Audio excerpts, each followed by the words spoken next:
This is Colin Dixon from N-Screen Media here at NAB2013, and I'm talking with Eric Klinker, CEO of BitTorrent. Now, Eric, I guess it's kind of unusual to see BitTorrent here at NAB because, of course, the BitTorrent name has got somewhat tarnished of late. Let us know, what are you doing here at the show, and we can talk a little bit about what BitTorrent's doing. Well, I guess, first of all, we're here at the invitation of the NAB itself. I spoke at an event they had in Washington in December, and based on the conversations we had there with their member companies, the NAB felt it would be ideal for BitTorrent to come to the show and begin to hopefully change that perception that you alluded to, because the company itself, while largely misunderstood, has never been about all the bad things that we're obviously associated with. And it is only sort of by association of the protocol and the users who've hijacked that technology to do things that the company certainly never intended, and even the founder, when he invented the technology, never intended. And that is, we've always been purveyors of great technology. Technology is constantly, to use a good or bad word depending on your perspective, disrupting the ecosystem. I think the broadcasters are beginning to understand that they need to be a part of that disruption, harness it, evolve, and I think our technology can be a great tool in their pouch to help them navigate that disruption. So, okay, great. I've always wondered why operators in particular haven't embraced the sort of torrent type architecture, because it seems to me it can save them money, because most of the transfers of the files then take place within their network, not across their network ties, so they don't incur additional charges. Why do you think they've been so resistant to using this torrent type architecture? Well, I think it's probably a complicated question. We've, for as long as I've been at the company, been reaching out to operators, and we've had many a trial, many a test, and all the properties that you just alluded to are in fact true and have been demonstrated. But at the same time, many of the operators are vertically integrated content companies as well, and that many times a decision will rise up to a level where the brand perception once again gets in the way.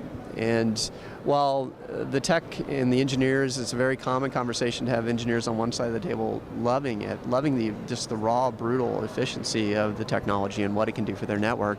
And then on the other side of the table, you'll have the business people that may not understand that power that they're staring in the face. So it remains a battle, and I do believe that as operators look to become increasingly data companies and will look to carry their own content not only on their network but over the broader internet, BitTorrent technology will once again rise as the perhaps best tool to do that on the planet, hands down. So it's pretty secure as well, so if you have premium content, it can be delivered pretty securely, right? That's right. I mean, it's transport, and transport is neither secure nor insecure. You must secure the content, and there are many solutions that you can layer on top of the assets to protect them.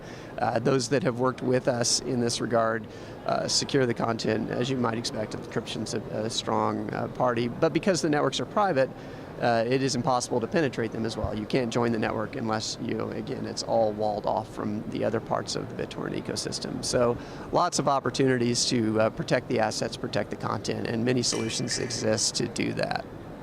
And I'm surprised to hear that you do live as well, right? I wasn't sure that would be very well supported by a torrent type architecture. So tell us about live. Well, it isn't, but we built a brand new protocol from the ground up to support linear video or linear media. It could be audio, it could be anything.